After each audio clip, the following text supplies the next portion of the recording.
Righty.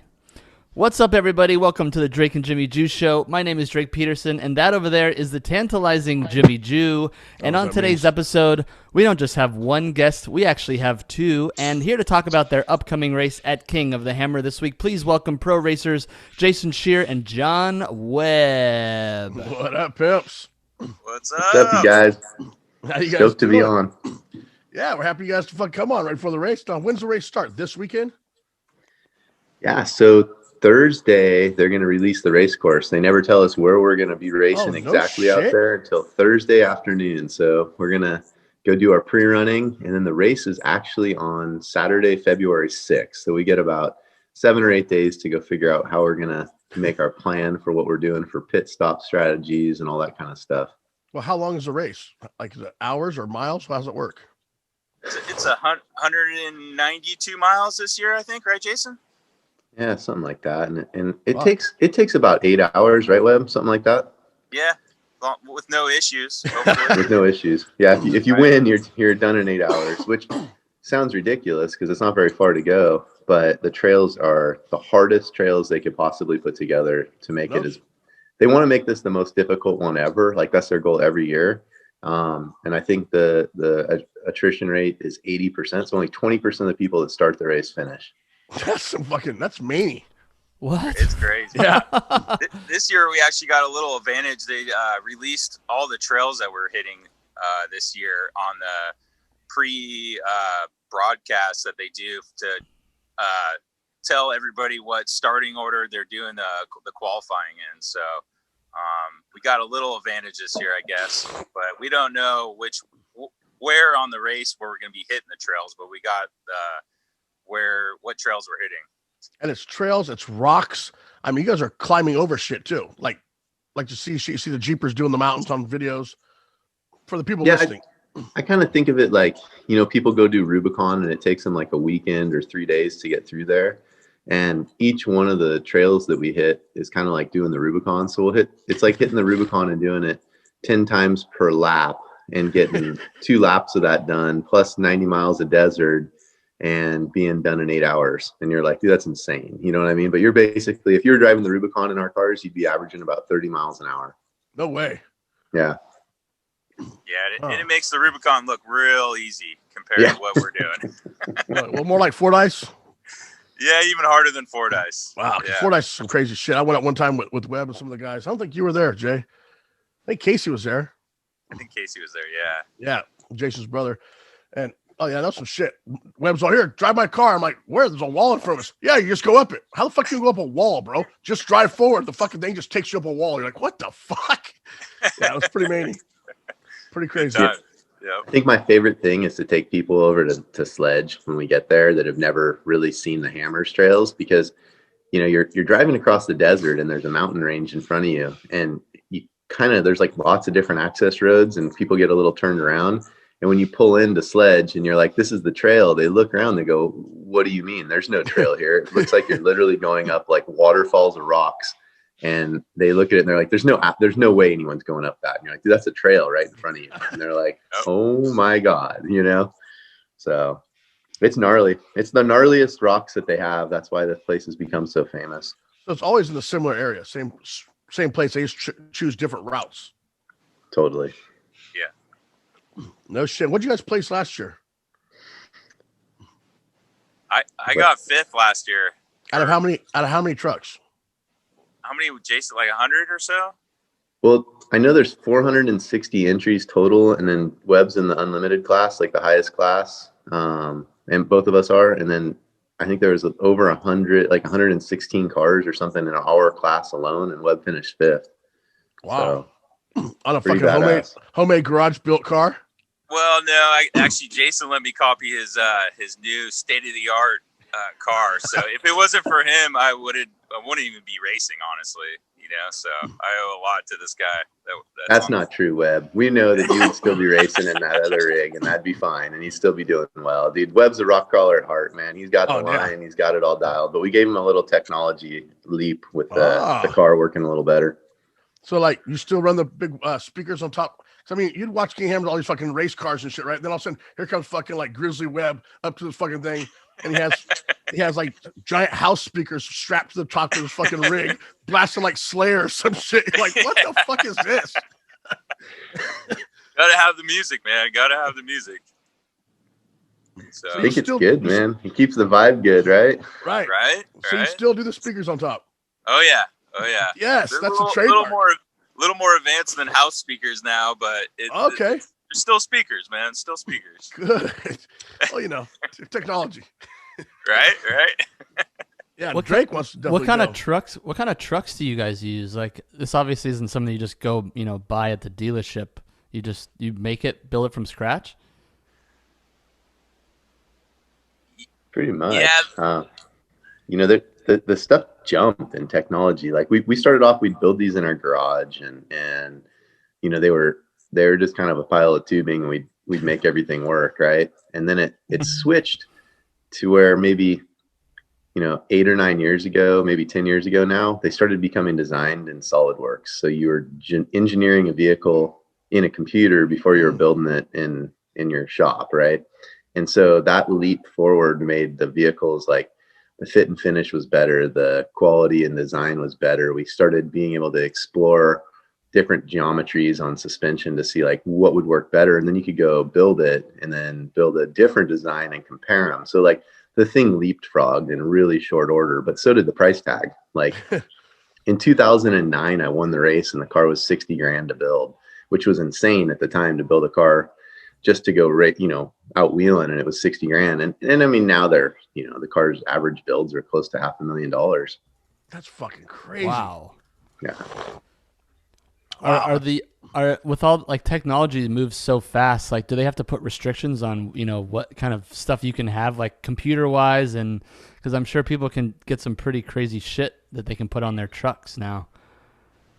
So Webb, take that one, but I think that's what's made Ultra 4 the most like coveted sport.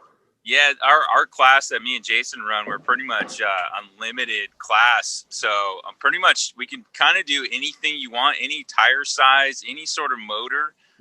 Except no restriction plates or nothing like that? Nothing like that. You can just run what you brung kind of deal. There's a couple rules on like running alcohol and like for flammable some shit. fuel types. Yeah, and but you can run turbos, supercharger, whatever you think that will make you hopefully win the race. Yeah. So it's a pretty unlimited, at least our class, and there's a few other classes obviously that have more restrictions on what they got going on. And Jay, you've won it before, haven't you? He's won it 3 times. You've won this 3 times? Yeah, I feel like it's a little bit luck. My FedEx driver just showed up with parts, so maybe we got a shot at doing it again. Who knows? But yeah, I've won it 3 times, and once was back to back. So we were firing on all cylinders. We just got to go get lucky and try to do it again. One more time. That's my goal, man. One more time. That's all you want is one more time. You don't want Tom Brady to do 10? I don't know, dude. It's when I say this race is tough, like, I think people don't understand. It's so hard on you physically that I feel like you do one more of these and then maybe you like retire to going and doing trophy trucks or something that's a little easier, because it's gnarly. Those rock kits on the chassis, you're shorter after every one. It just takes all of it out of you every single time you hit the chassis on the rocks that hard. It's violent. It's absolutely violent. So recovery, you actually have a recovery time. Yeah. And you guys ain't young bucks. I mean, you ain't old men, but you guys are old enough to fucking feel a fucking bump when you come off a rock, Jimmy hits a bump in his fucking little Honda electric car, and he's like, God, I got to pull over. It was a hybrid. But I had a bump in my boat now. I hit a wave, bam, next time I'm like, fuck, my back is jacked. I couldn't imagine what you guys do. I mean, you guys fucking, it's crazy. Yeah, it's literally an 8-hour car wreck, pretty much, that you're in. Is your junk a hairy shit show? Is your partner coughing up too many hairballs? Say no to wax, razors, and lasers. And yes, to the Lawnmower 3.0 by Manscaped. Its skin-safe technology prevents ingrown hairs, irritation, blood, sweat, and tears, ensuring smooth entry and great head without the hair. and your partner can kiss that pube floss goodbye. Use it on your back, balls, boobs, and butthole. It's time to say bye-bye to the bush and hello to the Lawnmower 3.0 by Manscaped. Visit Manscaped at manscaped.com today. Jason, you were saying that you flipped 3 times the other day? Is that? Yeah, that was oh man, just I emptied the talent tank all at once and just I got a brand new Razor. I was super excited to go drive it. Polaris came on as a sponsor and wanted me to race for them, and I was stoked to do it. And I took it out. I made it 16 miles and said, this thing is amazing. I can't believe how badass it is. And I decided to go get sideways at the top of a hill.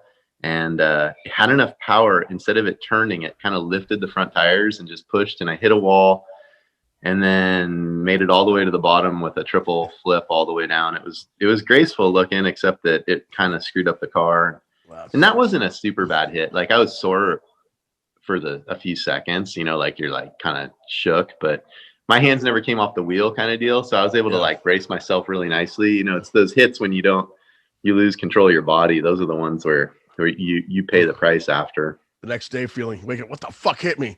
Yeah. Who did I fight yesterday, babe? Yeah. Yep. That's what it felt like sometimes. So you guys are both heading down there. You're supposed to be heading down today, right, Jay? I'm heading down today. I got some big news. Is this show going to air live, or do you think it'll be on tomorrow, or what are you thinking? When do you want it, Drake? No. Well, we were going to post it. I was going to post it this week because I thought it was going on. I thought you guys were doing the race this week, but it's up to you. We can either do it this week or next week. What do you think would be best for you guys? It's all good with us. Whatever works for you. As long as it's not today, I think I can announce it, dude. We signed up with Ford, so we're going to race the new Ford Bronco. They skinned my race car as a Bronco, so I'm going down there to do some filming for it. And they're also going to announce that they're going to race an actual stock Bronco in the stock class for next year's King of the Hammers, and that we'll be the drivers for it. So Ford is officially involved in this sport that started off as a bunch of rock donkeys going out and playing around the desert. No shit. Hey, that's a big, because it's always been like an under race, like, oh, what's that? King of the Hammers, dude. Watch it on YouTube. This shit's bad as fuck. But it's never been like a total ESPN sport, right? Right. Yeah. Here we go. Yeah. This is it. So, this is Ford in there. Now then Chevy comes in, Dodge comes in, Toyota's going to come in. You know that. Yep. Oh shit. Yeah. I mean, it's crazy to watch it change, but you kind of think about it like this too, there's 50 to 70,000 people coming to the event to watch it, right? I mean, wow, really? There's not 50 to 70,000 people going to most of the NASCAR races anymore. So it makes sense that they're there, Right. It's the next fucking, and you guys are like the fucking leaders and the veterans. You guys will be shaking hands, kissing babies pretty soon, bro. How do people watch it, though? I mean, if it's such a long course, is it like a circle that you guys just kind of do the same thing over and over again? Or is it just like people are watching on screens? Or how can everyone watch it? So they actually have helicopters flying around and filming. They got drones filming a lot of it, too. And then they actually have spectator areas that they have designated to be able to watch like hard obstacles that we go up and through. So it's pretty well coverage. They got a jumbo screen at the main area, and they have pretty much like live coverage of certain areas the whole race. And then I think last year they actually had some ESPN coverage on the race. And so, I mean, they do the best they can with covering a lot of it, by the helicopter and the drones and everything. So how much of it's desert? How much of it's mountain or, crawling? So it's two different answers, right? So mileage wise, it's like 3/4 desert, but time wise, it's 3/4 rocks. Okay. Yeah. Of course you're going like half a mile an hour up these fucking things. Yep. And you guys all have co-pilots, right? Yes. Co-pilots are making it. They're the reason it's still fun. I think we have a good time in the car with our buddies. Is it like jockeys where they're really like small people so they don't like take up so much weight? It's the other way around. Yeah, actually, I know Webb's is fucking. He's tall as fuck. My co-driver is a CrossFit junkie, dude. He's 6'4", ripped, and it's important because they have to get out of the car and like winch you through these rock trails, and so they need to like be strong enough to be able to move rocks around and this tires weigh 175 pounds, right, with the wheel and everything, and 40-inch tires. They got to be able to like just rip those off the back of the car, shove them on, tighten lug nuts when you're changing tires. So you don't want to jockey out there. You don't want to be a frail co-driver, tie boy. Yeah, right. So wait, give a shout out to you guys as drivers. Your sidekicks, co-doggies. Co-dogs. Yeah. Who's yours, Webb? Perry Foreman. He's the man. He's a beast. He is a beast. Good fucking dude too. Good dude. What about you, Jay? Yeah, mine's Jason Berger, and he owns Dreamtown CrossFit up in Truckee, and we've been snowmobiling and wheeling together for longer than I can remember.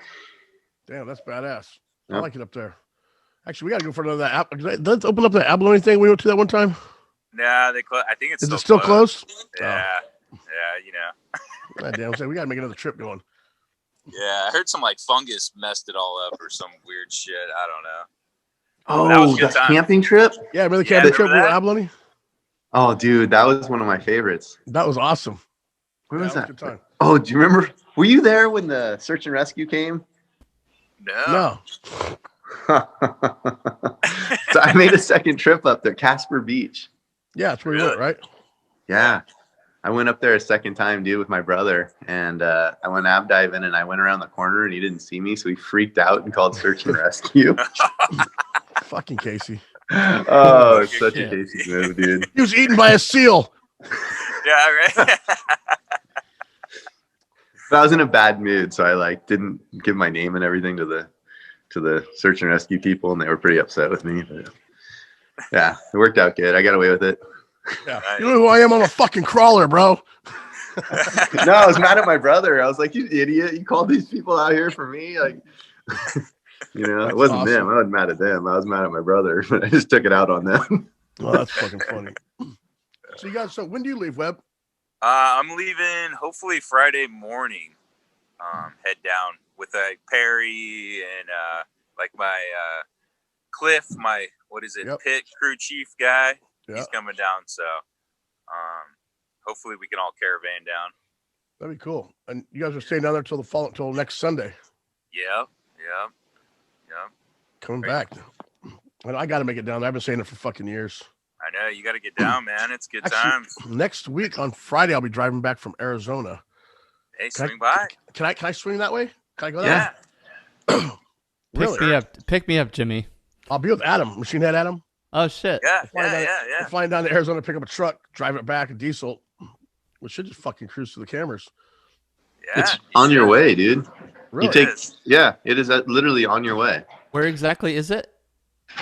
So when you take highway, you'll take 10 into Yucca, and then you'll go on highway 247, which is like Old Woman Springs Road, and you take that out there. It's in between Yucca and Apple Valley, kind of on a map, and it's like on your way to Barstow. So sick. There's the closest. The closest thing that everyone knows of is 29 Palms military base is right there, and the terrain is kind of. I guess everyone says the terrain is the most like Afghanistan in the U.S. So that like that's why they've used it as our training ground. So I always tell everybody like we should go wheeling in Afghanistan. It's probably sick, right? Right. I'd really set something off over there. So the actual day is it's February 6th. Is that when it is? Correct. Yes. Yep. And there's races every day, just different classes. Up until then? Yep. Yeah. Okay. But you guys are in like the elite class. Yep. Yeah, unlimited. Yeah, they got motos. They got a thing called backdoor shootout, which is like these guys that try to get up a real hard section. They got to change the name. They got to change. I know, right? Well, there's an obstacle down there called backdoor that we all go up this year. I'm sure you're gonna go up it. Backdoor. You're making Drake's gay ass happy. Drake's like, I'm going now. Wait, is it too late for me to sign up? Oh shit, that's fucking great. Jimmy, you can be my co-pilot, okay? You can. Not gonna happen, Drake. I'm surprised I still talk to you on here, bro. Okay, sorry. Well, continue. So, yeah, so they got races every day of the week pretty much. They got trophy trucks this coming up weekend, and a Class 11, which is the Volkswagen Bug they actually race. Sick. But they don't hit the same shit as you guys. They don't hit the rocks. No, they don't hit the rocks. They got different courses pretty much for everybody, except for a lot of, like, there's a stock and a modified class that kind of hit a lot of the same trails we do, but we have our own, like, real hard shit that they only send us on kind of deal. Only the guys fucking crazy enough to fucking do it. Right? But yeah, this year I guess they're gonna have pay-per-view. You can watch the race on pay-per-view, and then ultra4.com. I think they have a live stream off there too. So it's now called Ultra 4. Didn't it used to be like just KOH? Well, King of the Hammers is the actual race, but the whole like series is called Ultra 4 Racing. Okay. It's kind of like our, T1s is trophy trucks, so that's kind of like their name for trophy trucks. So it's like there's the Baja 1000. So King of the Hammers is like our Baja 1000 or our big race of the year. And your class is Ultra 4. The whole series is called Ultra 4. But yeah, our class is like the 4400. They go off based off the numbers, and there's like a 46 and a 4500 numbers. So they base all that off what number it is, what class you're in. What are you guys running for like motor sizes on your guys'? Like, do you guys like run 350s? Or you guys run like little fucking Yoda motors? So everybody was pretty much running the LS based motors until Ford got involved, and then some people went to the Ford motors. Oh, so Jason, what are you running? Ford motor? So it's based on a 351 Windsor style motor, but it's actually bored out to 460 cubic inches. Fuck. So it's crazy because they're real race motors, but they make 600 foot-pounds of torque. Wow. Oh yeah. So it's got more torque, huh? More torque. A lot of torque. 830 horse, 606 foot-pounds of torque, and thing rips, man. Like, you notice the torque, especially like when you're going like 90 and you try to get to like 120, it jumps. Like, it used to just be kind of like it pulls up in speed, but now it's like 90 to 120 and it's just like a rocket. You're like, damn. So, and it goes faster. It's just that like there's not a lot of areas out there you're going to go much more than like maybe 130. Still fucking fast, 130 miles an hour in a fucking, Yeah, in the dirt, it seems to not track much after like 115. It's just sort of loose all the time. You're just kind of skating, Just fun though. Fucking mania though, man. That definitely puckers someone's ass up. Oh yeah, it's all good until it goes wrong.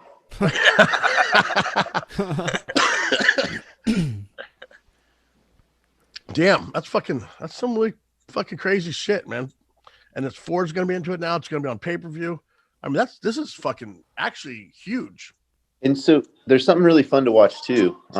We talked about it like at the beginning with Webb making that power hour.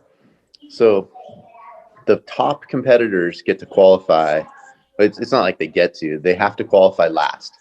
And the course is the most chewed up on the qualifying course. So it makes it harder to be like one of the top guys. They push us all to the end. And it's fair, right? That's hella fair. It's hella fair because it gives everybody equal shots. So the course gets real chewed up and then the top guys go. Yeah, handicaps you guys a little bit, but also handicaps us. That's right. Yeah. That's right. That's a good way. That is Wednesday, the 3rd at 4 p.m. So if anybody just wants to like watch some badass stuff, you get to watch like 2.5 minutes at a time of the fastest of the cars going. So it's not just everybody; it's like just the fast guys. 2.5 minutes. Starts about 4 o'clock. Yeah, I think you can see it at ultra4racing.com, and then it's like /live, but you can find it on their website. There's a link. And they have in-car cameras that are being like microwaved out so that you can see it, and then a helicopter over the top. So you'll get both viewpoints and you can watch the whole course. And even though it's only like a 2.5 mile course, it's a really good like balance of what we actually do for the whole 200-mile course, right? Like it's a miniaturized version of it. So super fun to watch. And I think that's why I watched some of it last year. Yeah. It's the most intense, nobody drives their cars harder than they do in qualifying because everyone wants to start up front. Because in a desert race, man, you get to start up front. You're not in that dust the whole time, clean air. Yeah. Clean air. This year we got a bunch of snow down there. So it might be kind of on the moister side of the dirt, but Oh, really? it doesn't take long to get dust in the desert. No. I mean, looking at you guys a couple days later, I was like, I think me and you were FaceTime meeting something a couple years ago. You guys were just fucking filthy. Oh yeah. Just, oh yeah. I'm talking like filth. When there's 80-mile-an-hour winds in the desert and it's 35 degrees, it's cold and you get dirty. Why the fuck am I here again? Right. But it's funny, like the weather in the desert, it could be that 35 degrees or 78 degrees, and you're in shorts and a t-shirt and sweating. Crazy. If you end up going and watching, like, do you have to do people have to show up, or do you have to buy a ticket, or are there COVID restrictions right now, or? It's a little complicated. So there's a gate. I think it's like a $20 admission, but fans don't have to get a COVID test because it's just going outdoors. If you want to go into Hammertown proper or get into our pit area kind of stuff, you do have to get a COVID test. And they're going to, that's not normal, right? Like next year, this won't happen, but just to give the fans and the drivers and the teams a little bit of balance among all that, they're just kind of keeping people that have been tested. They can go in there, but if they haven't, they kind of need to separate them a little bit. So I think it's cool. I think it's a reasonable measure considering. Yeah. And I just got COVID tested yesterday, at least for Hawaii in a couple of days. So we had to. Oh, you still had to get tested even with the antibody? Yeah, it's something. They said after 3 months you don't have the antibody no more or something. I don't know. Nobody really knows anything. So yeah, I get a little nose swab. So I'm waiting for my test to come back now so I can go. Yeah. Could they even get a valid like nose swab, Jimmy? I mean probably a lot of cocaine on it too, but I'm not gonna lie. I have some leftovers from chicks I was with last weekend too. Who knows? You never really know with me. Fuck. Sir, there's a pubic hair up your nose and some white powder. It's definitely female. I can tell you that right now. Doesn't have that back door on it. Yeah, no back door. It definitely doesn't smell like shit. Okay. Oh fuck, dude. Shit! You gotta laugh every fucking day. I know you guys go down there and have a fucking. You guys party down there. Have a great time. Great time. Yeah. You don't sleep much. I'll tell you that. There's not a lot of sleeping going on. It's probably loud all night long, right? People are just driving all night and shit too. Oh yeah. So it's not like a noise restriction. Like, hey, at 10 o'clock, turn it off, kids. Yeah. It's like 10 o'clock, bust out a new bottle. Yeah. The fireworks and the mortars and the people working on their cars until 2, 3 in the morning and all that stuff going on. I mean, it's pretty intense. And then you got kids on dirt bikes at 6 a.m. It never ends. You know what I mean? It's always something. So yeah. Tell everybody we said hi, Jay. Hi, everybody. Sorry. So it's time. You guys are heading out, huh? We're gonna get on the road here. So it's pretty exciting. Like the whole mission to get down there is a blast too. You know what I mean? We got motorhomes and trailers and friends and all the different things that are going. And it's like you got a logistics plan we got 6 trailers we rented plus my motorhome, and my brother's coming out, and I got generators rented, and it's crazy. That's fucking many. I think that's one of the best parts of this whole race is you get to bring all your buddies or a lot of buddies to the desert for a week and just hang out in the desert with, only responsibility is this race. And it's a blast. It's a blast, Let's forget about, getting up to go to work. You just got to get up and go have fun. Yeah, that's fucking badass. Well, man, Jay, I know you have to get on the road. Thanks for coming on. This is pretty badass. And where can everybody find you guys on your social medias? Well, thanks for having me. First of all, you guys, I love the show. It's always good. And man, I love the Instagram feed too. I've loved it since day one, man. It's my entertainment. It always puts a smile on my face every single day. And I think that we forget sometimes all these posts and all the crap and everything. It's I love I can watch yours and just laugh, at some point in there, there's one that I'm just dying about. So thank you for always doing it. Mine's just Jason Scherer 76. So last name's a pain in the butt to spell, but it's Scherer. So Jason Scherer 76. And we got a lot of cool footage coming up from the race. If you guys want to see it and a lot of behind the scenes stuff, you got to check it out. We definitely will. Definitely good luck for the races out there. And Webb, what's your social media? I'm the John Webb 4468 on the Instagram. And I got a Facebook thing too, but I don't know. I haven't gone on that for a while. We'll definitely post some of your stuff when we get out there. Everybody out there listening, fucking give them a follow and check out what they do. It's insane, crazy. Definitely. John, did you say that you had an announcement that you wanted to make as well, John? Well, yeah, I'm in the Power Hour. It's going up first in the Power Hour, and I actually got a wheel sponsor this year, Dirty Life Wheels. I got some Baja design help on some lights. Nice. And, running some BFGs, so it should be a good year, man. I got Cliff over at Diable Off Road. He helps me out a lot too. So yeah, and Jason, of course, he's Uncle Jason, man. If it wasn't for him, man, I mean, dude, you're the man, Jason. Thank you for all the help over the years, man, and being an awesome friend. Of course, bro, but I wouldn't want it anyway. That's the way we take care of each other, right? That's what it really means. Take care of your bros. Yeah, for sure. Definitely good teams. You guys, thanks for coming on, man. I guess have good luck in the race. Fucking stay in touch.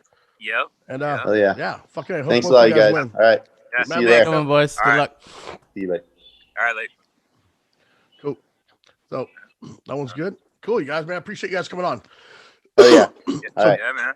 Later, Jay. Have a good one. See you. Thanks, you I'll guys. see you down there, later. man. Drive safe. Webb, thank you for coming on, man. Yeah, fucking badass. Good luck. You are like usually the underdog. Yeah. You know, I can't believe I'm in fucking Power Hour this year, man. I'm like, what the fuck? Why am I in that? That's like your first time, huh? Yeah, in the Power Hour thing, and I'm like, I mean, I'm running a fucking stock LS2 pretty much, so I'm way underpowered, but yeah, I'm gonna give it hell and just hope for the best. And that's what you do every year. Yeah, this race, I mean, it is cool to have 800 horsepower and all that shit, but you're more likely to break some shit. So, you know, like the horsepower is a good thing, but it's not everything. It's keeping shit together, man. So, I'm definitely like last year was my first time in this new car, and the first time I ever rock crawled it was in the race. Wow, so, really? Yeah, so now I'm a little more dialed. Like I could tell last year when I was driving the car, the third lap I was like drifting it into turns and shit. I was like, yeah, this is how you got to drive this fucking thing, you know? And I'm like, fuck yeah. So now like I got a little more seat time. Went down on Thanksgiving and shit, and got some more seat time. So I'm like way more comfortable in the car. So I'm hoping to do a little. I mean, fifth is pretty fucking good, but I'm hoping to do a little better maybe, or just. You know, how much is first place? I don't know. It's all like, it's supposed to be 65 grand, I think. And then this year, I think you're getting a new Bronco with the win. Wow. I meant to ask Jason about it. He knows more about it than I do, but that's crazy. Yeah. So I think you get a brand new Bronco, and then it's either 65 grand total or 65 grand for first, and then because they pay up to like 10th place, which is cool. So like last year I got fifth, I got $4,500, one of those giant Happy Gilmore checks. Oh, did you? Yeah, that's awesome. That was cool, man. That's definitely cool. You got to hang it up in the garage? Yeah, it's up in the garage. Yeah. Wait, I've always wanted to know, like, how do you cash that? Yeah, that's what I was wondering. I was like, how the fuck do I go to the bank with this thing or what? Still use your ID? Half-ass signature on the bottom. I was like, what the fuck is this shit, you know? Well, then they're like, no, we'll send you a legit check. And I was like, oh, all right, cool. Oh, that's fucking funny. That's so fucking well, they had to give more. Didn't he have like 10 of those in his round? He kept throwing them. I know, right? In the backseat shit. Yeah. That's fucking funny. Man, I think you're going to do better. You're going to get better in fifth this year for sure. I hope so, man. We'll see. You know, there's a lot more rock crawling involved in the race. So, and that's kind of my strong point. Yeah, which is what you do. Yeah, exactly. I mean, that's a fucking rock crawl all the time. So, but the car is a different. It's made for the desert, but we take it rock crawling. But it's good to have like I feel like the rock crawling is my strong point, so I just make that thing work in the rocks, you know. So unlike your 4-seater. Yeah, the 4-seater is just rock crawl, just crawling. No, hey, you got to come up, Drake, and do that, bro. Dude, that looks so sick. No, it's fucking, man. You're like, there's no way in hell we're going there. I swear to God, that's what you're thinking. There's impossible. No way. Wait, maybe airplane, you know, fucking helicopter. No, we're just gonna drive up it. Like bullshit. Sure as shit. It's crazy. Is there like a It's totally fun. is there like a certain kind of strategy that you use when you're doing this? Obviously, you have to have the good equipment. Don't die. Yeah, don't die. I always just try to like keep your tires on top of the rocks. I mean, yeah, it sounds easy, but just aim for the high points kind of deal. You know, that's kind of always what I've looked towards. You know, and then it's just knowing your vehicle too. You know what it's capable of, and you know how wide it is and how long it is, and kind of just being one with the car. You know, be the ball. Yeah. More Happy Gilmore. That's fucking awesome, Webb. Man, good luck. Hit me up when you're down there. Fucking hope you have if you need anything, let me know. And I'll talk to Adam, see if we can kind of shoot through that way. So keep on. So look at your phone. Maybe I'll see if we can shoot by there for a fucking few hours or something. Fuck yeah, just come through, man, and we'll I'll be there. The phone service gets spotty towards the end of the week because there's so many fucking people there. Yeah. But I'll keep an eye on it for sure. Cool. I appreciate that. And I'll see if I wants to stop by there. Hey, Yeah. Mad Love, Webb, thank you for coming on. I've been wanting to have you on here for a while, so.